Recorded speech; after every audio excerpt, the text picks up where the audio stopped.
nine, eight, seven, six, five, four, three, two,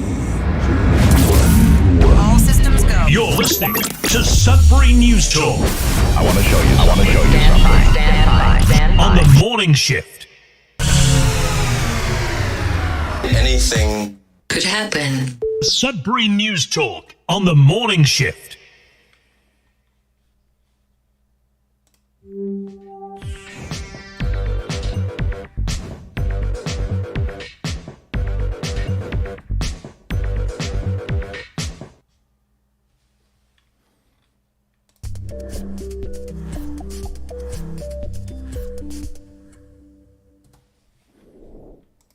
Good morning, everyone. Welcome to Sudbury News Talk on the morning shift. I'm AJ Walsh. I'm glad to be here with you, and I'm thankful that you're here with us on this program, coming at you live each and every weekday morning between 7:30 and 8:30 a.m. respectively. Here on CKLU 96.7 FM on the radio, cklu.ca, streaming online. We have a great show planned for you this morning. We have Tom Price, we have Bob Johnston, and we have Mike Parent, Ward 5 Councillor for the City of Sudbury on. This is a first, so we're going to have a great conversation. We have the right people for basically what everyone's talking about in the city these days, the top issues. So I believe it's going to be informative. For one, you're going to be able to hear what a lot of people's concerns are coming through Bob and Tom, and then you're going to hear someone who's very well spoken, someone who could state the issues as far as the city sees them in terms of what has been going on in city council and what types of projects they are going ahead with and what the future kind of looks like according to our city. So Mike will be able to represent them. And again, he's only him, and he's only representing as a councillor. He's not speaking for everyone in the entire city, but I think to give us some perspective of how the city feels, I think we couldn't ask for a better person to be on the show. He's been on the show quite a few times as well, and we really appreciate all three of them making the time to come on. This will be a kind of an informal, formal discussion. We have very few kind of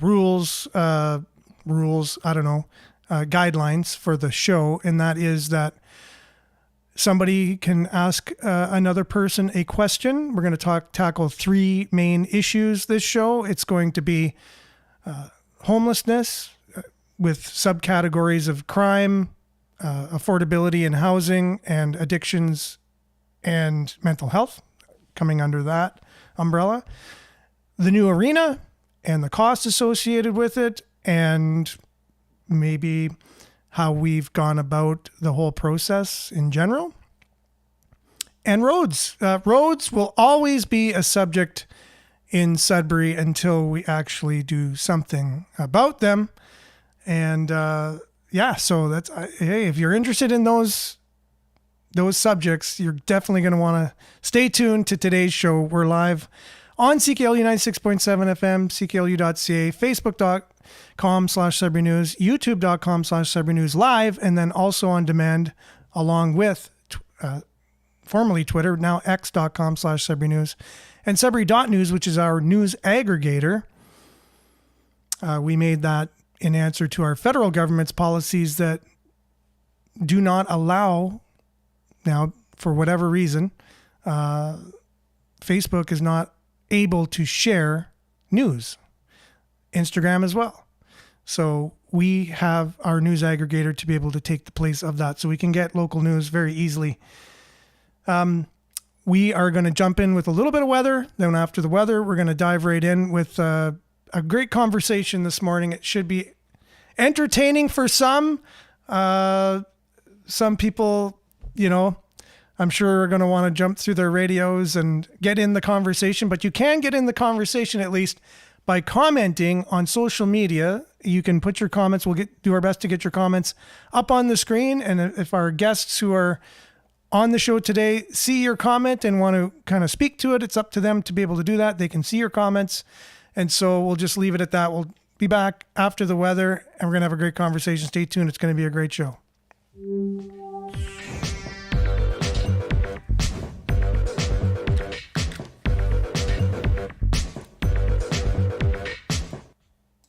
And as usual, Sudbury weather brought to you by sudburyweather.ca. Currently, it is 10 degrees, and it's mainly clear, which is basically what's going to be happening for the next few days. Sunny, moderate wind, and high of 17 today. The low tonight will be +2. There is a risk of frost for all of you gardeners out there, risk of frost tonight. Wednesday, tomorrow, sunny, 17 degrees, and then a low of 8 overnight tomorrow night. So as you can see, the next few days, today, sunny, today, sunny, tomorrow, same thing, sunny, high of 17, Thursday, 19 with a mix of sun and cloud, but mainly sunny, 23 degrees on Friday and sunny, and then just in time for the weekend, cloudy on Saturday, 30% chance of rain on Sunday, and Monday, a 60% chance of rain. High of 23 on Saturday, 20 on Sunday, and 19 on Monday. We'll be back with our conversation with Ward 5 Councillor Mike Perron, Tom Price, and Bob Johnston right after this.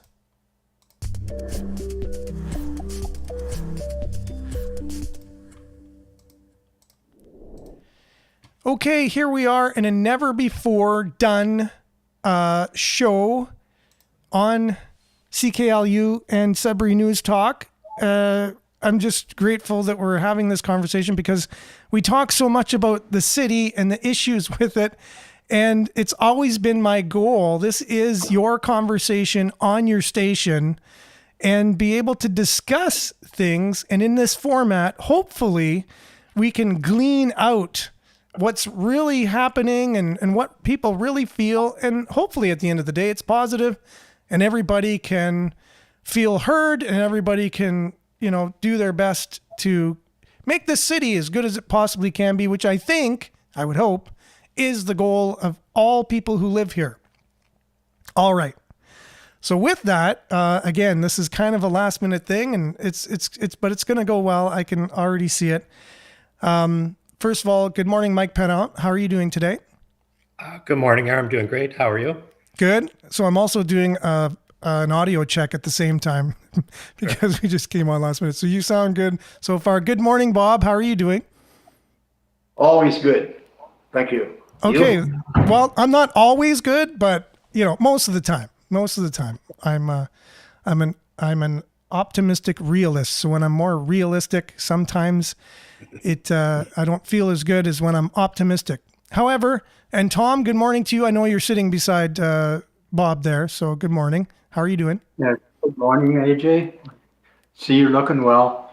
Well, thanks. Good. Yeah, I shaved, so the beard is off. Yeah. I'll turn you back to Bob. Okay, sounds good. So let's just start this off somewhere. Let's start with since we have Bob there and we have Mike. Mike, you've proposed to have the city, conquer homelessness by the year 2030. You have this as a goal, and I know Bob is obviously boots on the ground. He's working with our homeless population, and that's mainly his background. Although he also is a celebrity because he was on Undercover Boss, which I just found out a few days ago, and I saw some clips from that, which is really cool. But anyways, that's a side note. So what are your plans, Mike, for, abolishing homelessness here in the city, and maybe give some of that of what the city's plans are, and then we'll get Bob's take on that. And each person has about a minute and a half to talk, and then I'll kind of come in right about the 10-second mark at the end, and then we'll unfortunately have to mute your mic if we're not able to kind of get on, moving on kind of thing. So we all agreed to that at the beginning. So let us know, Mike, what are the plans for 2030 here in the city as it regards people experiencing homelessness? Thanks, Aaron. I'll start with, commending Bob for all of his efforts on the front line. I mean, I was aware of Bob for, a couple of years before I decided to go into municipal politics. And and I really appreciate, and I know the community appreciates the efforts there. When I was elected, the issue of homelessness was one of the reasons I ran for council. I don't think we, even back then, we knew to the degree of the issue that we were going to have in 2025. Now, studying what a lot of municipalities were doing, very much a reactive, very much reactive. We're seeing municipalities address the next issue and the next issue and the next issue, and the costs continue to balloon, but it's not actually solving the issue. My motion was not to necessarily end homelessness, but end functional homelessness. All persons who are looking for a place to stay will be afforded to a place in. There'll be enough places for everybody to stay, and then that transition individuals of high acuity who are struggling to a better life. It doesn't mean they're going to be, abstinent from alcohol or drugs, but move on to either a semi living on their own or complete living on their own. And so staff took the motion, which was supported unanimously by council, and put some great work into studying the best practices across the globe, not just in North America. And with that came the strategy, the roadmap to end homelessness by 2030. In that roadmap, it gives us a strategic approach to what is the infrastructure that's needed and what are the support services needed to enable an individual from transition from living homeless to a place where they're living within a home or some place they can call home. Okay, perfect. And you can even hear my alarm going off in the background. So maybe I'll just leave it at that as basically a warning, and then you have 10 seconds after that. So with that, Bob, I know you've been listening to Mike, and I got to admit, Mike's very well spoken. I had a job interview, the other day, and my mind kind of gets frozen when I'm put on the spot and stuff, but I wish I had Mike's ability to speak on the spot like he does. Now, Bob, did you have anything that you wanted to say in regards to what the city's plans are for homelessness, and from what you just heard Mike say?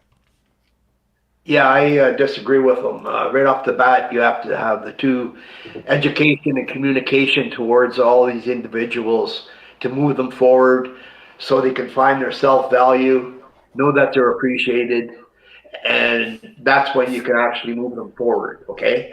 The way we're going now with no washrooms after 8 o'clock at night, taking away their self-value and so on, they have no opportunity to feel good about themselves, to love themselves like we all others do.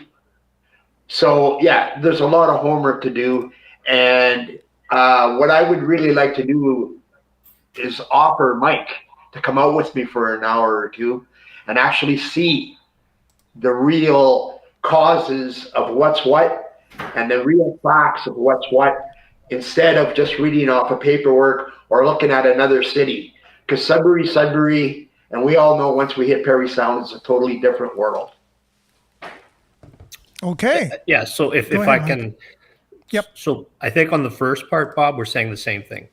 We do have client navigators, and they're trying to fill some of that need, but then you need the infrastructure to bring to a person so you can get them through programming. So Lorraine Transitional Center is a classic example of that. So I won't take credit for that. That was, the former council who brought the project to fruition, and now it's accepting individuals, and it'll house up to 40 individuals and to transition them. So I think we're saying the same thing. What we're trying to do is make sure there's a place we can bring individuals for those reasons you mentioned. But I ask you, Bob, if you were to do something today, being a good steward of taxpayers' money, making sure we're using it wisely, what would you do? Oh, hey, that's a good question. There you go. Go ahead, Bob. First of all, I'd start off with real numbers, okay? The numbers what you guys put out, less than 40% people want housing and this and that, are not true numbers. The true numbers are like my numbers back in 2000, which was 455 homeless people on the streets, where I had 75 to 80% wanting housing, where the city could not provide any help to me. Now we're 5 years later, the numbers are growing, and we still don't have any help for these people. They were downtown. The city turned around and chased them all away on the outskirts, in the bush, and so on. But meanwhile, they kept all the sensual organizations downtown, Canadian Mental Health, But Road, red road. you're sharing the problem. I'm asking you, what would you do? I already told you, communication and education is the We way are to doing do that. it. The client navigators are doing that every day. Mike, Absolutely. don't they are. go up. Did you see any of my videos? So outside of communication navigation, what would you do? I would build, personally, I'd build 2 schools or buy used schools, educate these people, find them their life skills, teach them how to live day by day. You can't just move these people into affordable housing and think everything's going to be honky-dory.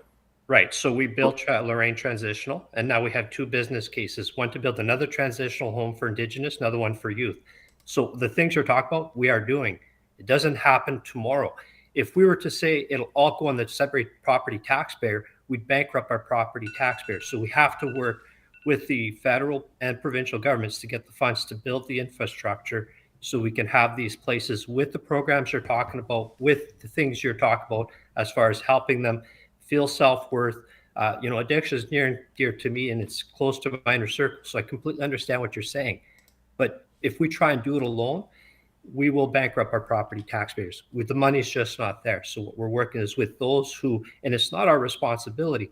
When it comes to housing, some of that is federal. When it comes to mental health, that's provincial. So the right thing to do is to work with them, build the infrastructure. So it's not just a patch solution that will have the infrastructure for years and years to be able to transition individuals who, for whatever reason, became homeless and transition to a better place, somewhat more permanent than what we're currently seeing as these Band-Aid solutions that some other municipalities have adopted.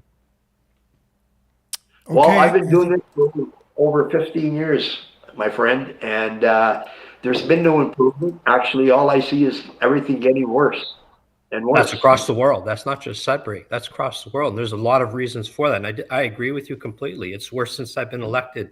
And I would say there were times where I became a little bit discouraged at the lack of progress we made. But if we just throw anything at this just to try and appease and solve, we're just going to be wasting more taxpayers' money without getting the tangible solutions of helping individuals have the support structure they need and the physical space they need. And like you said, that communication, that participation and the programming so they can transition. And that, you've been doing this for 15 years. That's not going to happen in a week or a month. It's going to take multiple months. And at Lorraine, I think that we're expecting that an individual would spend at least 18 months of their time in there. At the same time, we have the Peace Tower coming. That's going to have another 38 deeply affordable units. We have the Manitou project where there are going to be 144 affordable units for those who may not need that level of care, those who are not of high acuity, but it'll give them a place to stay.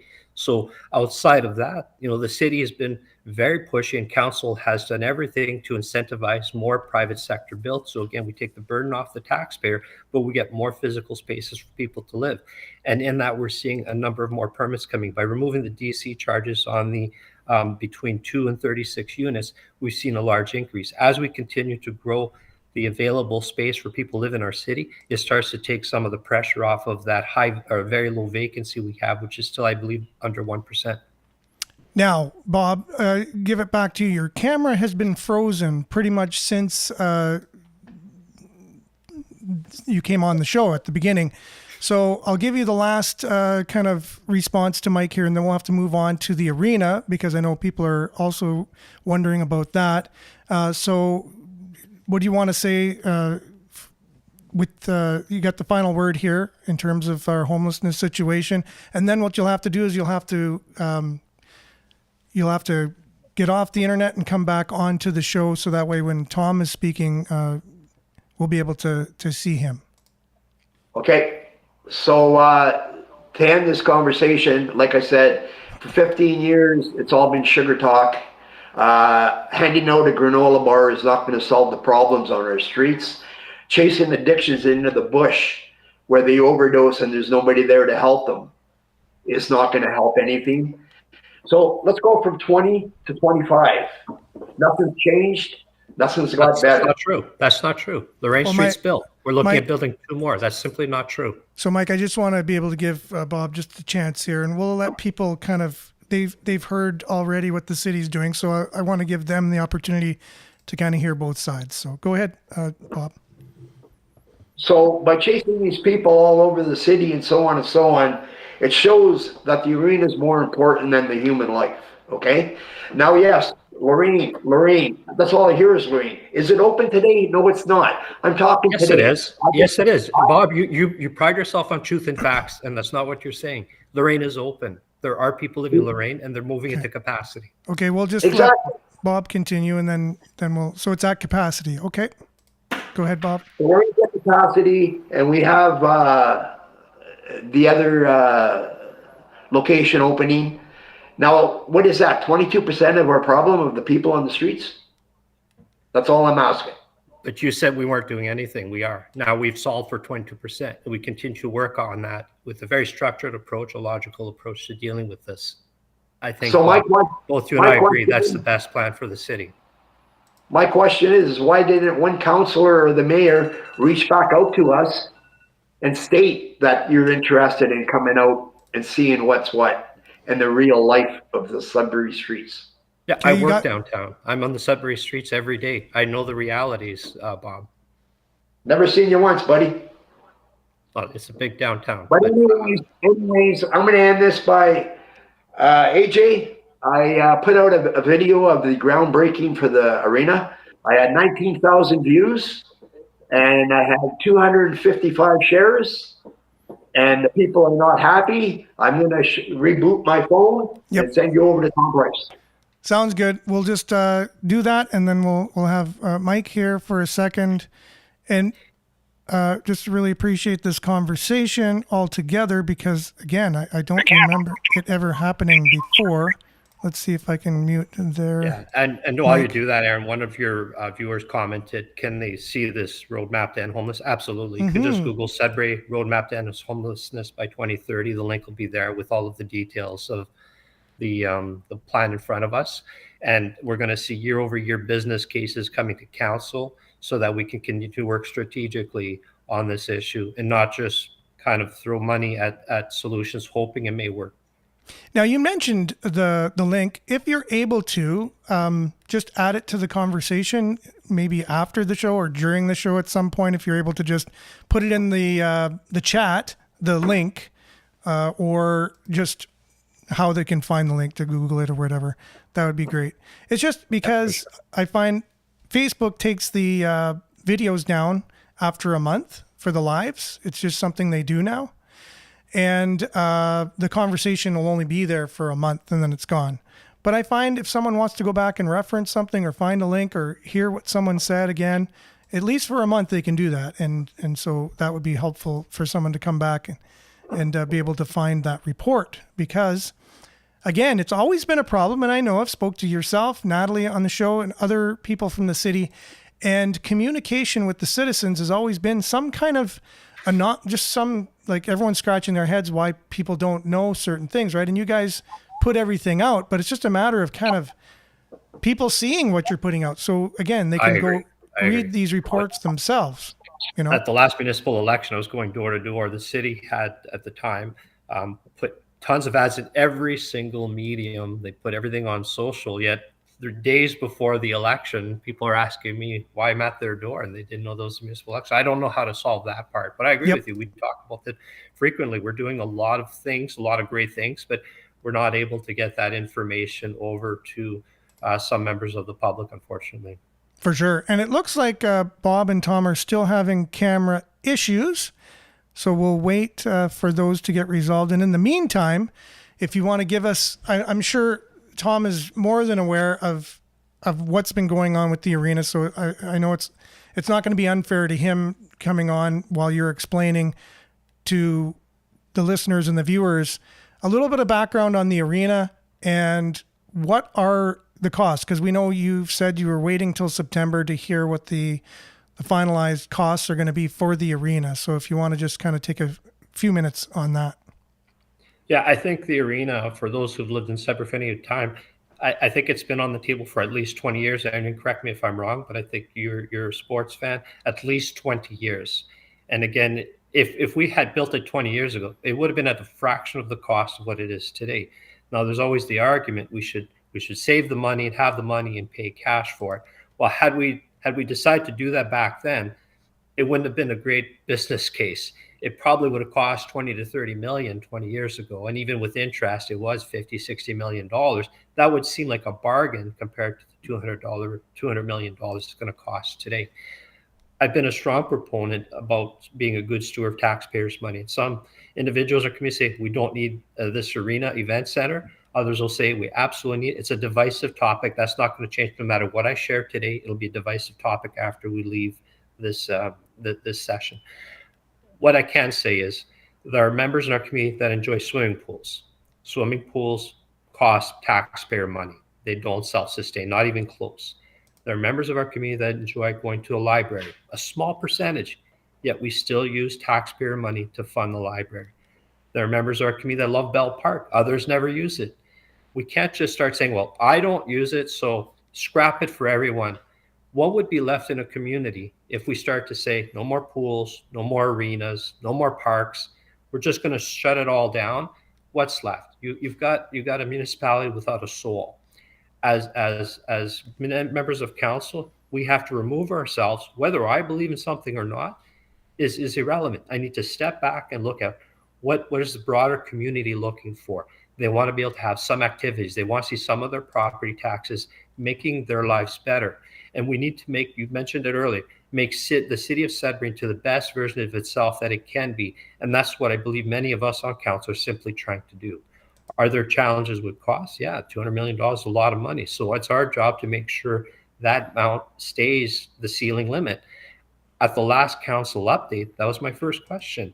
Why are we, and we have now others involved in the project who are giving assurances with a high level of confidence it will not go over the 200 million. We've assigned a project manager group, and they know that's the ceiling limit. So that's what they have to work within. There is no coming back and saying it's going to cost more. But they've cautioned us. You can't show up and say, we just want to tweak something or change something, because that's usually what gets projects into trouble. This is it. This is exactly what we're going to build. We're not changing anything, and we can do it under $200 million. So that has not changed. Okay. Now, there is a Fraser Institute report out there saying once Sudbury goes ahead with the borrowing of the money that we need to build the arena, and once all that's said and done, we will be the most in-debt city in Ontario, passing Kingston, $3,333 per citizen, not just per taxpayer. And that is what we have as, I guess, if you want to look at positives, which you've just outlined as positives, that would be a negative if unless you look at being the most in-debt city as a positive. I don't know if one would do that. Now, Tom is back on, so we'll give him an opportunity to possibly share. I'll give you a minute and a half to kind of share a little bit of your concerns, Tom, and then have Mike take a minute and a half to answer your concerns. Well, first question I have is one for Mike. Is that a Class D estimate? No. What is it? What is it? We have the project managing team who also are competent people. I know you believe no one's competent, but they are. And they've looked at what we're asking for, and they've done their modeling, and they believe they can come in under that price. I've worked on capital projects as well, and I know what you're looking for. You're looking for the Class D, and that's going to come. The ceiling limit stays the ceiling limit, Tom. It's going to be ceiling of $200 million. Okay, so you just still do not have an estimate after 10 years on this project? No, this project here, I think, is just about 1.5 years. No. You borrowed money in 2019, 2020. This project has been in the works since 2015. So if I can just jump in here, and I know this is something that everyone's been saying, I just want to clarify it. How much money has been spent so far on the idea of an arena, even before a shovel has gone into the ground? So we'll just kind of get that out of the way, and then we'll proceed with what the arena is going to cost going forward. So that would be for Mike. Question for Mike. Well, maybe he's frozen. So, Mike, if you can hear us, it looks like your camera might be frozen for some particular reason. So we'll just, I guess, get Tom here. This is interesting. We really haven't had issues like this with guests before, and it's so amazing that we have this opportunity to have this conversation, and now we're having, and it's not even technical issues on my side, which is usually the case because I have so much equipment and whatever to kind of manage for the show, but it's our guests, which is interesting. First of all, Bob and Tom, and then Mike. So as far as you're concerned, Tom, how much money has been spent so far, even before we have a shovel in the ground for the new arena? Well, roughly $50 million. Okay. That includes all of the land purchases. It includes the stuff that was done at KED, and it includes the interest on the money that was going to them. So we've used up $50 million in that order already. The fact that we still do not have an estimate, and he can argue all he wants about time span, that project has been in the works since 2015. We still do not have an estimate, a class grade estimate. We do not have a budget. Well, just a moment. We do not have a budget if we do not have a budget estimate. Class D is not a budget estimate. So right now the city has no budget, and they have no estimate to support any budget. And they're still talking 200 million. I cry foul. Perfect. Okay. And that's why I mentioned what has already been spent, because then if it's already been 50 million spent, wouldn't you normally include that in the cost of the arena, right? So it's already, they only have 150 million to work with now because it's already 50 million spent, right? So that's what I would do at my home if I'm spending money on something. If I was going to buy a new car and I had spent, $10,000 already going around the country looking for a car, and I would include that in the expenses of the car if it had to do with the car. So anyways, but to Mike's credit, he said, we've been looking at this for 20 years even. He said for the past 20 years, we've been talking about an arena and trying to get this kind of thing off the ground. So with that, Mike, you're back. So appreciate that. I'm not sure what happened with your mic, but technology is technology, and I realize things happen. So you're on a different device. It kicked me right out. Okay. Yeah, it kicked me right out. So I'm going to try a different device. Okay, good. And, I missed the share from Tom, so I apologize. And I know Tom cares about the community. I know where he's coming from. I mean, he's looking at, our debt, and you mentioned it, Aaron. We have a higher debt than I think any of us will want. And I can't go back in time, not going to point fingers, but if you look at our infrastructure gap, councils of past just simply weren't addressing some of the items, and now we're at that point where we're going to address them. So we borrow more money than I think many of us would like, and I've been very pushy as to, this is as much as I would support. We have some other projects in the pipeline that we'll have to look at how we're going to fund those. But there are some of the debt is not all for the Sudbury taxpayer to carry. So if you look at the Pioneer Manor, some of the money borrowed, the problems is actually a big part of repaying some of that debt. Nonetheless, we don't have the reserves we should have. We did 10 years ago, but over those 8 years before I was on council, a lot of those reserves, were used, and they're not there anymore. So we have some work to do there. I don't deny that.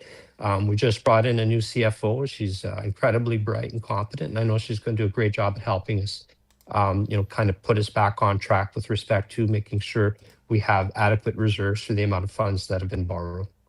Okay, now go ahead, Tom. I'll let you kind of ask the next question or give a comment to that. Well, I'd like to thank Mike for his campaign speech. And what that tells me is next year when I run for mayor, I'll make the same campaign speech except with fact. Okay, go ahead. I think it would be great for you to run for mayor. You bring a very different... It's my turn. You're not respecting. Okay, go ahead, Tom. Okay. Now, the money for Pioneer Manor is still taxpayer money. Just because it comes from the feds or the province doesn't make a lighter load on the taxpayers. What we're asking is, what is the cost to taxpayers for this arena? And you have not answered that. You've said that they think that it can be done for 200 million, but there's no estimate yet. No, they said it will be done for 200 million. Sorry? They said it will be the ceiling limit is 200 million, Tom. That's been said many times. That's for their construction. What about all the other costs? What other costs? Interest. Yeah, if you buy a house, you get a mortgage, there's going to be interest. If you don't build, the inflationary pressures alone can outweigh the cost of interest. And we saw that over the last 20 years. Had we built 20 years ago, it would have been way less expensive, even if we had borrowed the money, than waiting 20 years to build like we did. So what is That the would have been cost? more expensive.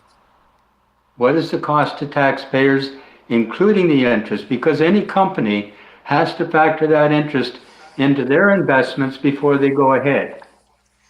But you're not doing it at the city. You're saying, oh, it's only going to cost 2 million. You're lying and deceiving the public.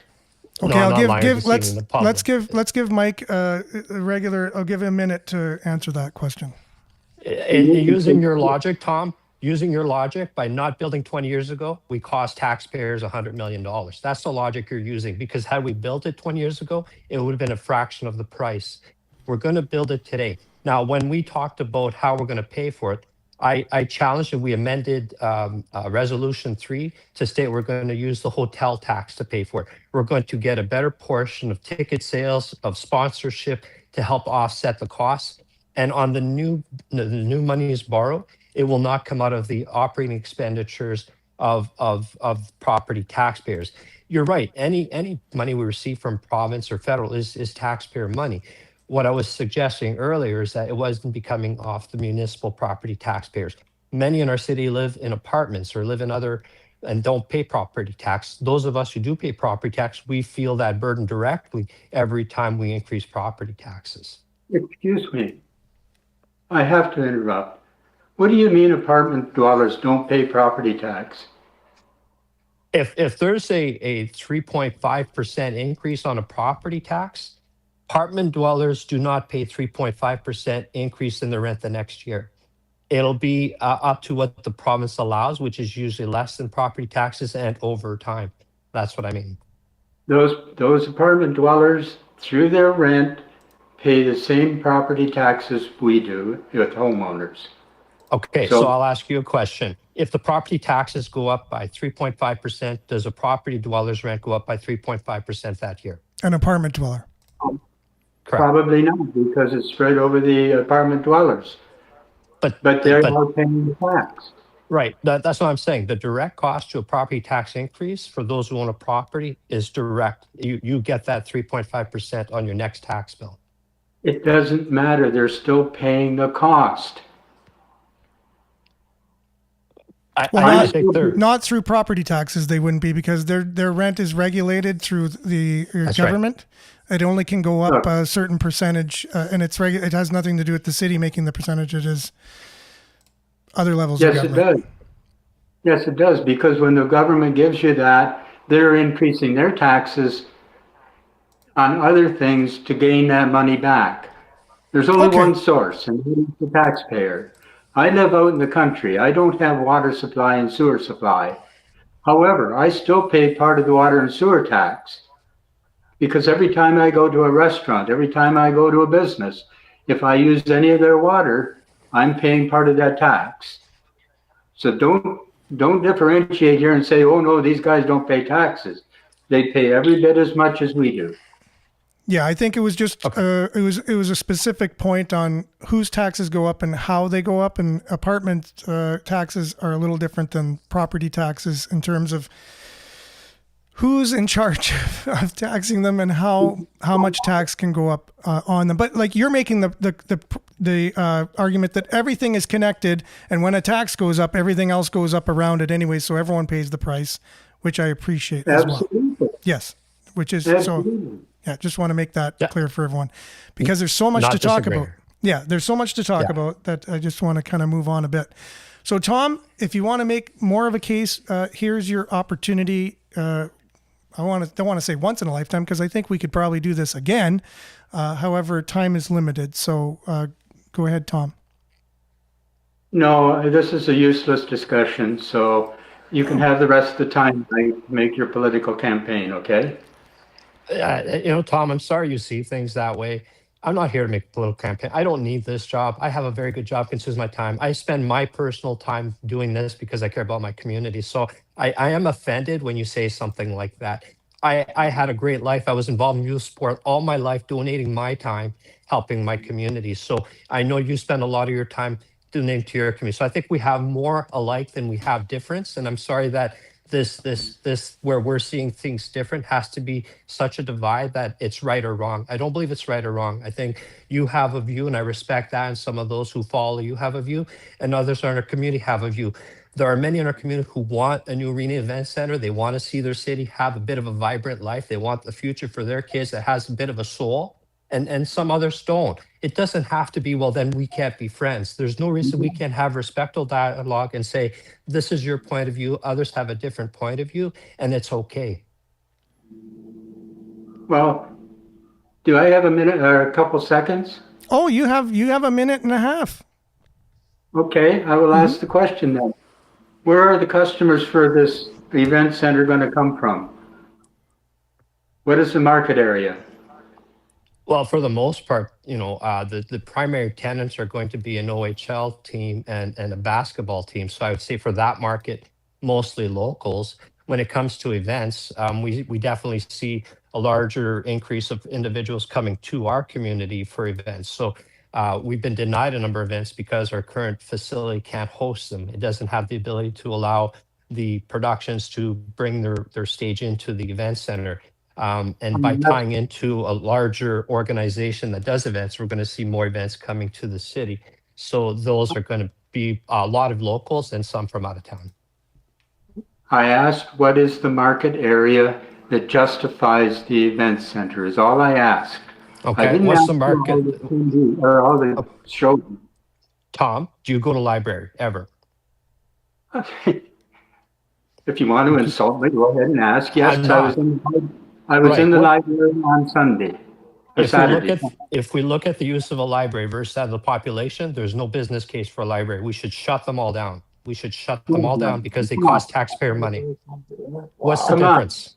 What was the market area that was used to justify the event center? Yeah, it's a simple question. It's a simple question. You're just saying the city of Sudbury, Mike? The city of Greater Sudbury, and of course the ancillary communities around the city of Greater Sudbury, so Northern Ontario. Well, then I suggest that you take a look at the two studies that have justified this arena, because the market area includes from the Quebec border to the eastern shore of Lake Superior and from Sudbury north to the Hudson Bay shoreline, 950 kilometers away, with no indication of any potential from south of Sudbury. That's what was used. Read the report. Okay. And just so you know, Tom, I sent Mike your latest email that you'd sent to me with a few reports. The one on arenas as well in North America, sports arenas, and all of the academic papers that were and business cases that were kind of taken from those as well. So, Mike, you would have gotten that. Those aren't just North American; those are world. Okay, it's from the world, right? So, again, it's a complicated subject and not an easy one. And obviously, there's passion on both sides about this. And I think Mike said it about we're all part of the community. We all want this community to be as good as it possibly can be. And I've said it publicly as well. I am for a new arena. I would love, because I am a sports lover, I am for a new arena. Well, I'm going to see if this just resumes from where it took off last time. I don't think it will. The needs of a few or wants of a few. But that's any municipal service only targets a certain demographic. That's any municipal service. An arena center. An arena is not a service. An arena is a extra that in the past was always funded by private money, and people took up collections to build arenas, and this city has now actually canceled all maintenance on the outlying arenas except critical. So what you're doing is driving those arenas into destitution. No, They're going to fall apart. The arenas are being maintained, and over the next few years. Mike, Yeah, but I'm sorry. Last year, your council, you're a member of it, voted to not do anything except critical maintenance on the other arenas. on some arenas, we did defer some On the because other arenas, there was nothing specific in the resolution. so Was it Tom, was it also including the Sudbury Arena, the old Sudbury Arena? It included all arenas. Okay. the arenas, many of them were built to last 50 years. They're now going on 60, 70 years. I'm And sorry. your proposition is that's too bad. We should never change them. Let them fall apart. Look at some of the communities. Look at Elliott Lake. That now they can't use the arena because again they didn't look at the life asset and when it's time to move on. These arenas are very costly to operate. These are old chillers, old technologies. And this, next council, I would hope continues to look at not just arenas, to look at all of the infrastructure, and that's what the asset management plan's for, and start to either do the renovations, the renewals, the replacements in a timely manner, not to have the crisis we currently have, which you pointed out many times, is a massive infrastructure gap. It doesn't go away just because we ignore it. So we're starting to tackle that. The city is growing. As we have more places for people to live, whether, like you said, in this apartment that indirectly contribute to the taxes, or it's a house, it'll still be a tax base contributing to the economy of the city of Greater Sudbury, taking some of the pressure off current property taxpayers. Now, Mike, just a moment. I just put a new roof on my house at a cost of about $12,000. Okay? Because I have to maintain my house. That house has a design life of 20 years as well, but it's been a healthy structure for more than 100 years. In fact, 120 years, because it was maintained. If you don't maintain these, then you can expect the lifespan to be the 20 years. If you maintain them, and just take a look at buildings in Europe, for God's sake, thousands of years old.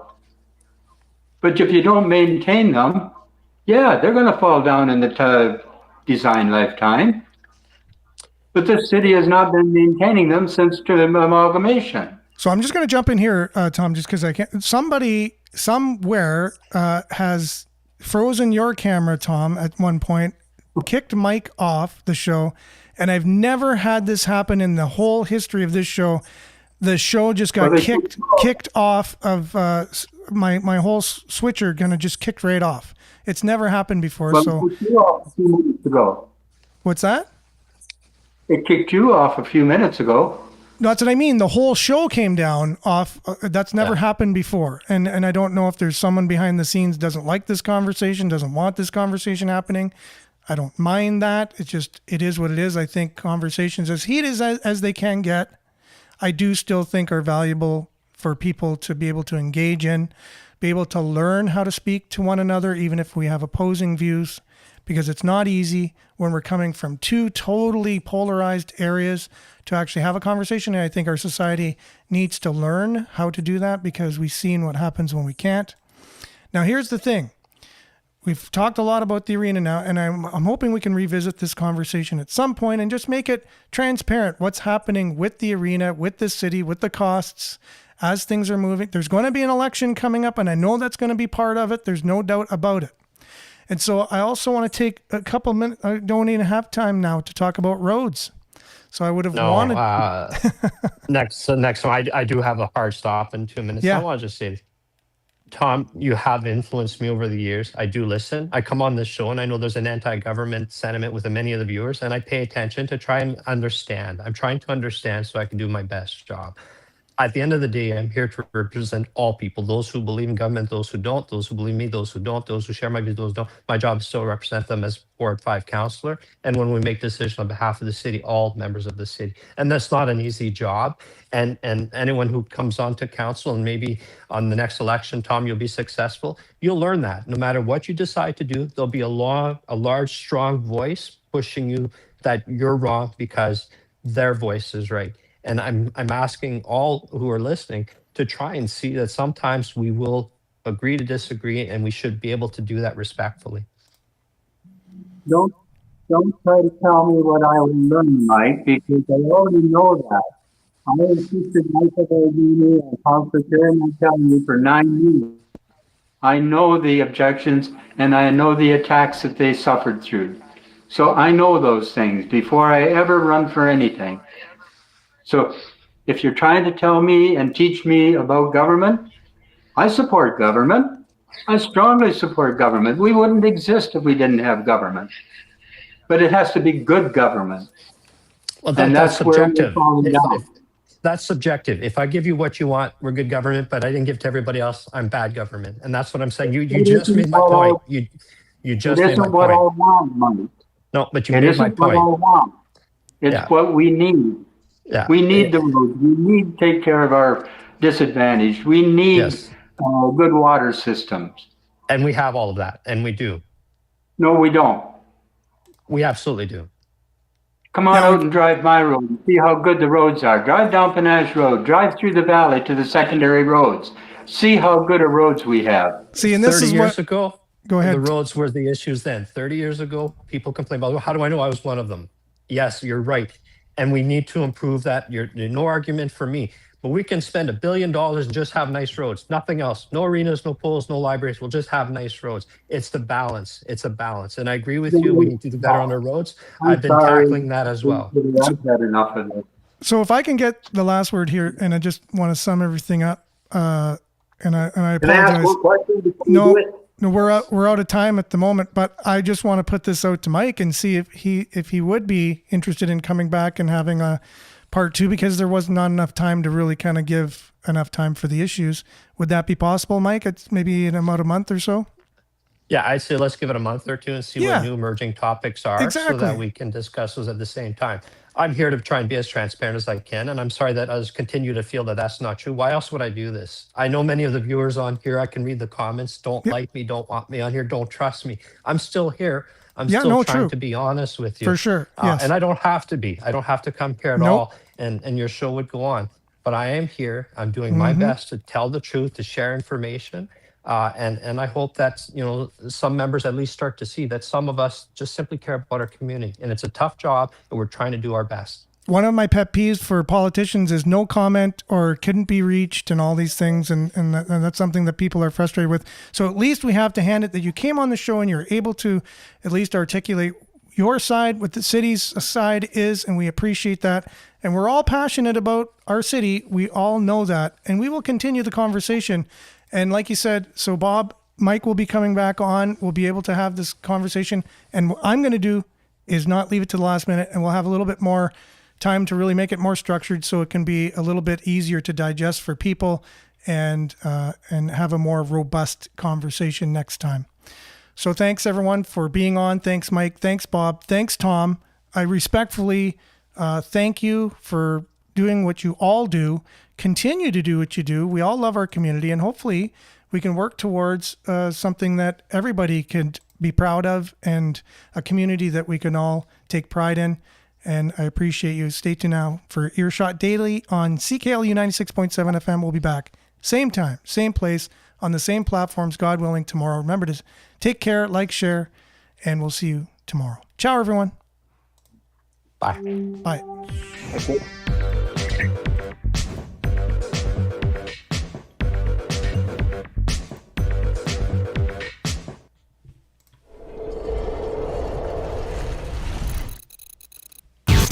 This is Sudbury News Talk on the morning shift.